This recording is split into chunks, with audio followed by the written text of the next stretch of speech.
Edição dos julgados comentados do TSE, a gente já chega aí na edição de número 50, né? Foram 36 acórdãos publicados na semana passada e, claro, a gente traz aqui os acórdãos que consolidam uma jurisprudência. Então, muito embora eles tenham sido decididos nessa data, eles consolidam uma jurisprudência, tá bom? A gente já parte para o primeiro, suplente e legitimidade em consulta, tá? Esse entendimento aqui também consolida já uma jurisprudência do TSE, dizendo que o suplente de detentor de mandato, isso vale para suplente de senador, suplente de deputado, de vereador, enfim.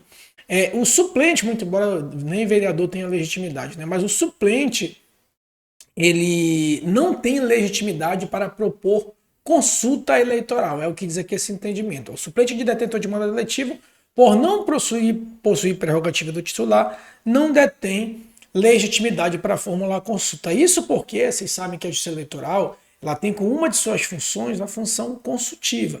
Então a autoridade estadual pode fazer consulta para o TRE, a autoridade federal, né, em âmbito nacional, pode fazer consulta ao TSE.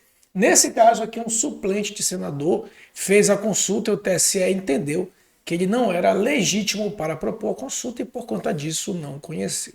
Certo? Próximo entendimento, multa e interpretação extensiva, tá? Esse entendimento é muito polêmico, a gente já trouxe aqui, inclusive ele foi reproduzido na resolução de prestação de propaganda eleitoral, que é a resolução 23, opa, já colocar 63, desculpa, resolução 23610, tá? O que acontece?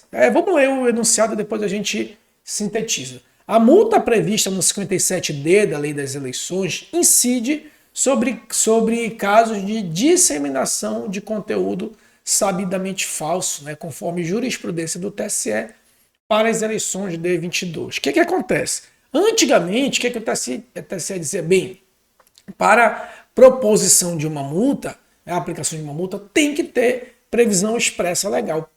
Era geralmente o que acontecia, por exemplo, em remoção, em propaganda eleitoral de bens particulares. Né? Não havia uma multa específica, então como não havia, a mera determinação já cumpria ali o objeto, né, da determinação judicial e o seu descumprimento que caberia aí uma desobediência judicial. Mas não havia uma sanção de aplicação de multa específica. Né? A mesma coisa para a desinformação, a chamada aí, vulgarmente chamada de fake news. Não há uma sanção específica, né, uma aplicação de multa específica para as chamadas fake news. Então, no máximo, se determina que se remova aquele conteúdo e ali a decisão já acaba sendo exaurida. Né? No entanto, a partir das eleições de 2022, o TSE entendeu que a multa lá do 57D, que fala sobre anonimato, né? Então o 57D fala sobre anonimato, não fala sobre sabidamente inverídico, enfim, não fala sobre calúnia, injúria e difamação.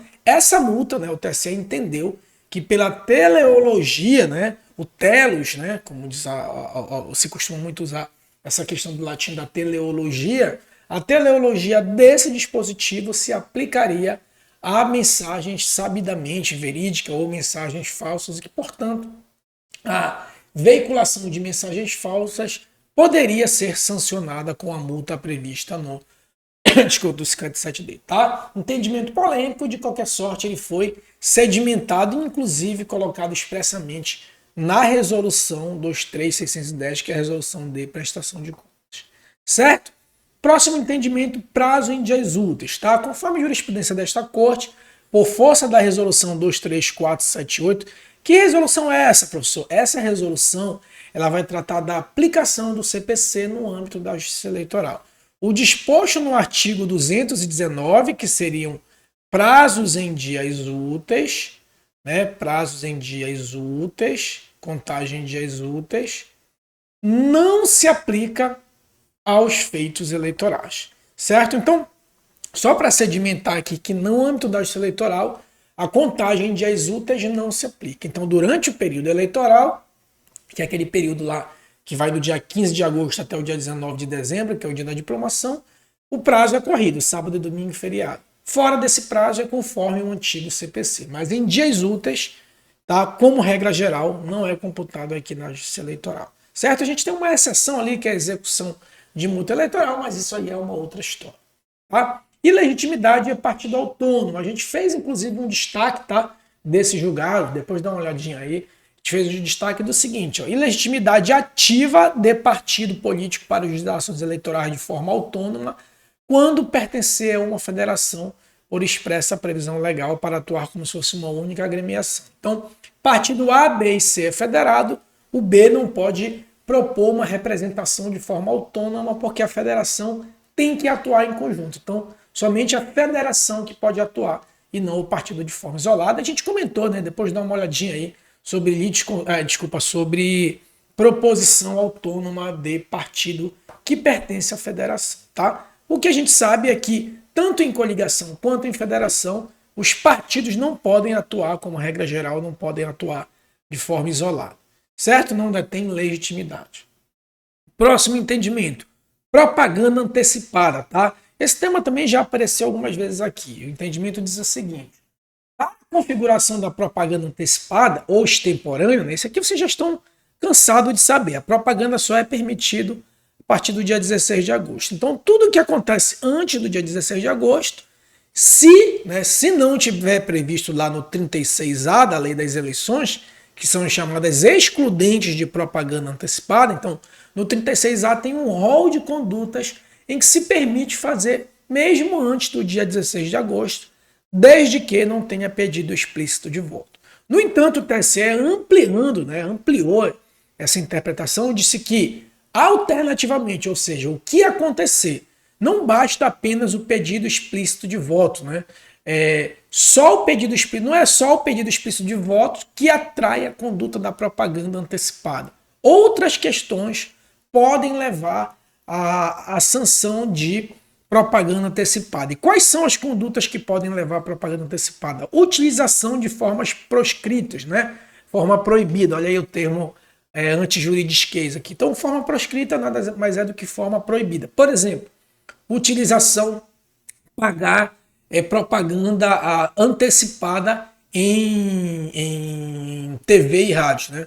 Não pode se fazer, ainda que a conduta em si esteja lá no 36A, seja uma conduta lícita, por exemplo, divulgar atos parlamentares e pagar para a TV e rádio, o que é proibido na propaganda eleitoral comum. Então, mesmo que a conduta, né, o conteúdo da conduta seja permitida, a forma em si é proibida, seria uma propaganda antecipada. Outra possibilidade de propaganda antecipada, ainda que não tenha o pedido explícito de voto, é que isso tenha uma ofensa ao princípio da igualdade entre os candidatos. Então, de alguma forma, o pré-candidato faz uma pré-campanha, né, um ato de pré-campanha permitido lá pelo 36A, mas ele, de certa forma, com essa pré-campanha, ele acaba ferindo a igualdade com os demais candidatos, o que, obviamente, a gente só consegue avaliar isso no caso concreto. Inclusive, ó, já pegando o gancho desse entendimento, olha só, a jurisprudência do TSE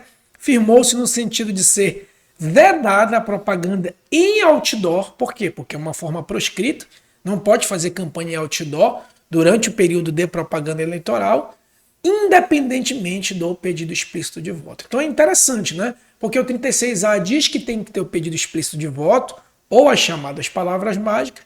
O TSE aqui, aprofundando a interpretação, entende que mesmo sem o pedido de voto, mesmo sem a palavra mágica, se a forma for uma forma proibida, né, que é o caso do outdoor, estaria ali caracterizado a propaganda extemporânea ou a propaganda antecipada. Último entendimento também, bem importante aqui, competência da Justiça Eleitoral e partido político. Tá? Entendimento reiterado, toda eleição, enfim, todo período eleitoral, esse entendimento reaparece, vem à tona, dizendo que é o seguinte, ó, que não compete à Justiça Eleitoral apreciar questões interna corpus, né?